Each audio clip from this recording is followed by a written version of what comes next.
ಎಲ್ರು ಹೆಂಗದಿರಿ? I hope ಎಲ್ರು ಆರಾಮದಿರಿ ಅನ್ಕೊಂಡು ಇವತ್ತಿನ ಈ ವಿಡಿಯೋ ಸ್ಟಾರ್ಟ್ ಮಾಡೋಣ. ಇವತ್ತಿನ ಈ ವಿಡಿಯೋದೊಳಗ ಬಹಳ ಇಂಪಾರ್ಟೆಂಟ್ ಟಾಪಿಕ್ ಮಾತಾಡತ್ತೀವಿ. ಅದೇನಪ್ಪಾ ಅಂದ್ರ ಆಹಾರ ಎಷ್ಟ್ ಕೊಟ್ರು ಮರಿಗಳ ತೂಕ ಮಾತ್ರ ಬರ್ತಿಲ್ಲ. ಯಾಕೆ ಬರ್ತಿಲ್ಲ? ಖರ್ಚು ಮಾತ್ರ ಜಾಸ್ತಿ ಆತೈತಿ, ಲಾಭ ಮಾತ್ರ ಕಡಿಮೆ. ತೂಕ ಕಡಿಮೆ ಆಗೋದಕ್ಕ ಒಂದೇ ಕಾರಣ ಅಂತ ಇರೋದಿಲ್ಲ. ನನಗ್ ಗೊತ್ತಿದ್ದಷ್ಟು ಕಾರಣಗಳಂತೂ ನಾನ್ ನಿಮ್ ಜೊತೆ ಇವತ್ ಹಂಚ್ಕೋತೀನಿ. ಮರಿಗಳ ತೂಕ ಕಡಿಮೆ ಆಗೋದಕ್ಕ ಒಂದಿಷ್ಟು ಕಾರಣಗಳೇನಪ್ಪಾ ಅಂದ್ರ ಆಹಾರ ಕೊಡೋ ಸಮಯ ಕರೆಕ್ಟ್ ಆಗಿರೋದಿಲ್ಲ, ಆಹಾರ ಕೊಡೋ ಪದ್ಧತಿ ಗೊತ್ತಿರಲ್ಲ, ಮಿನರಲ್ ಮಿಕ್ಸರ್ ಅಂತೂ ಮೊದ್ಲೇ ಕೊಡೋದಿಲ್ಲ, ನೀರಿನ ಬಗ್ಗೆ ಲಕ್ಷ್ಯ ಇರಲ್ಲ, ಮರಿಗಳು ಹಾಕುವಂತ ಜಾಗದ ಬಗ್ಗೆ ಸ್ವಚ್ಛತೆ ಇಟ್ಟಿರಲ್ಲ. ಮೊದಲಿಗೆ ಆಹಾರದ ಬಗ್ಗೆ ಮಾತಾಡೋಣ. ಬಹಳಷ್ಟು ಜನ ಏನ್ ಅನ್ಕೊಂಡಿರ್ತಾರ ಅಂದ್ರ ಒಣ ಮೇವು ಅಷ್ಟೇ ಕೊಟ್ರೆ ಸಾಕು, ಇಲ್ಲ ಹಸಿ ಮೇವು ಅಷ್ಟೇ ಕೊಟ್ರೆ ಸಾಕು ಅನ್ಕೊಂಡಿರ್ತಾರ. ಅವ್ರು ಇಲ್ಲೇ ಮಾಡೋದು ದೊಡ್ಡ ತಪ್ಪು. ಆಹಾರ ಹೆಂಗ್ ಕೊಡ್ಬೇಕಪ್ಪ ಅಂತಂದ್ರ 50% ಹಸಿ ಮೇವು, 30% ಒಣ ಮೇವು, ಇನ್ನ 20% ಏನೈತಲ್ಲ ಕಾನ್ಸಂಟ್ರೇಟ್ ಫೀಡ್ ಕೊಡ್ಬೇಕು. ಸೊ ಎಲ್ಲಾ ಸೇರಿ ಟೋಟಲ್ ಆಗಿ 100% ಆಗುತ್ತ.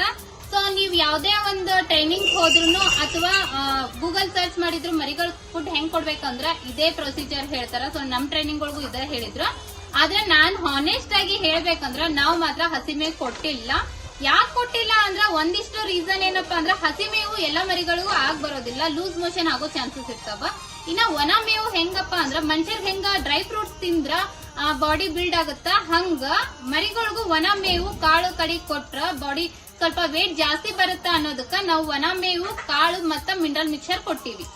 ಇನ್ನ ಈಗ ನೀರಿನ ಬಗ್ಗೆ ಮಾತಾಡೋಣ. ಎಲ್ಲಾ ವಿಡಿಯೋದೊಳಗೂ ನೀರಿನ ಬಗ್ಗೆ ಹೇಳ್ತೀನಿ ಅಂದ್ರ ಆ ಟಾಪಿಕ್ ಎಷ್ಟು ಇಂಪಾರ್ಟೆಂಟ್ ಐತಿ ಅಂತ ಹೇಳಿ ತಿಳ್ಕೊರಿ. ಯಾಕಂದ್ರ ನಾವ್ ಲಾಸ್ ಮಾಡ್ಕೊಂಡಿದ್ದ ನೀರಿನಿಂದ ಅಂತ ಹೇಳೀನಿ.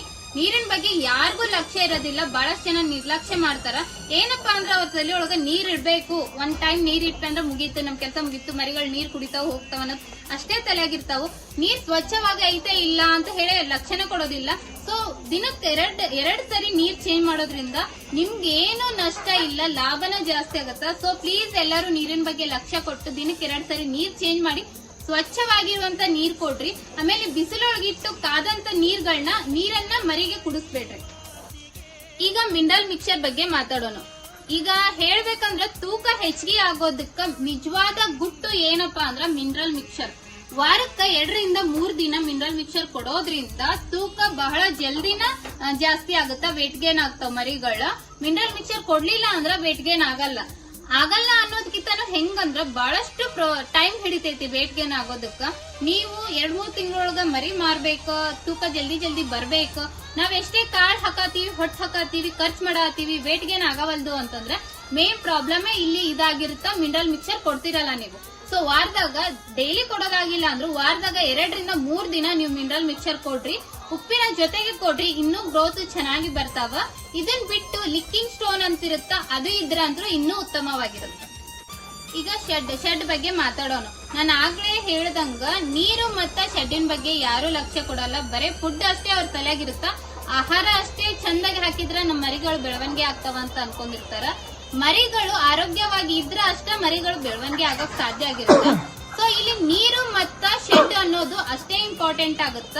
ನೀರು ಸ್ವಚ್ಛವಾಗಿದ್ರೆ ಮರಿಗಳು ಆರೋಗ್ಯವಾಗಿದ್ರೆ ತೂಕ ಬರ್ತಾ, ಹಂಗ ಶೆಡ್ ಕೂಡ ಕ್ಲೀನ್ ಆಗಿರ್ಬೇಕು. ಯಾವ ರೀತಿಯಪ್ಪ ಅಂತಂದ್ರೆ ಮರಿ ಇರುವಂತ ಜಾಗ ಹಸಿಯಾಗಿರ್ಬಾರ್ದು. ನೀರು, ಗಾಳಿ, ಬೆಳಕು ಅದಕ್ ಮರಿಗೆ ಎಷ್ಟು ಬೇಕೋ ಅಷ್ಟು ಇರ್ಲೇಬೇಕಾಗುತ್ತ.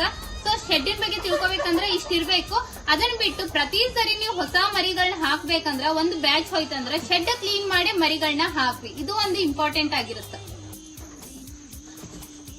ತೂಕ ಅನ್ನೋದು ಒಂದೇ ದಿನಕ್ಕೆ ಹೆಚ್ಚಿಗೆ ಆಗೋದಿಲ್ಲ. ಆಹಾರ, ನೀರು, ಮಿನರಲ್, ಶೆಡ್ ಎಲ್ಲಾನು ಸರಿಯಾಗಿದ್ರ ಖಂಡಿತವಾಗಿ ಆರೋಗ್ಯಕರವಾಗಿ ಜಲ್ದಿನ ತೂಕ ಬರ್ತಾವ. ಈ ವಿಡಿಯೋ ಏನಾದ್ರೂ ನಿಮ್ಗೆ ಇಷ್ಟ ಆಗಿದ್ರ ಲೈಕ್ ಮಾಡ್ರಿ. ನಿಮ್ಗೆ ಏನಾದ್ರೂ ಪ್ರಶ್ನೆ ಇದ್ರ ನಿಮ್ಗಾಗಿರುವಂತ ಅನುಭವಗಳನ್ನ ಕಮೆಂಟ್ ಒಳಗ ಶೇರ್ ಮಾಡ್ಕೋರಿ. ಲಾಸ್ಟಿಗೆ ಗೊತ್ತಲ್ಲ, ಇನ್ನೂ ನನ್ನ ಚಾನೆಲ್ ನ ಸಬ್ಸ್ಕ್ರೈಬ್ ಮಾಡ್ಕೊಂಡಿಲ್ಲ ಅಂದ್ರೆ ಈಗ ನನ್ನ ಚಾನೆಲ್ ನ ಸಬ್ಸ್ಕ್ರೈಬ್ ಮಾಡ್ಕೋರಿ. Thank you for watching.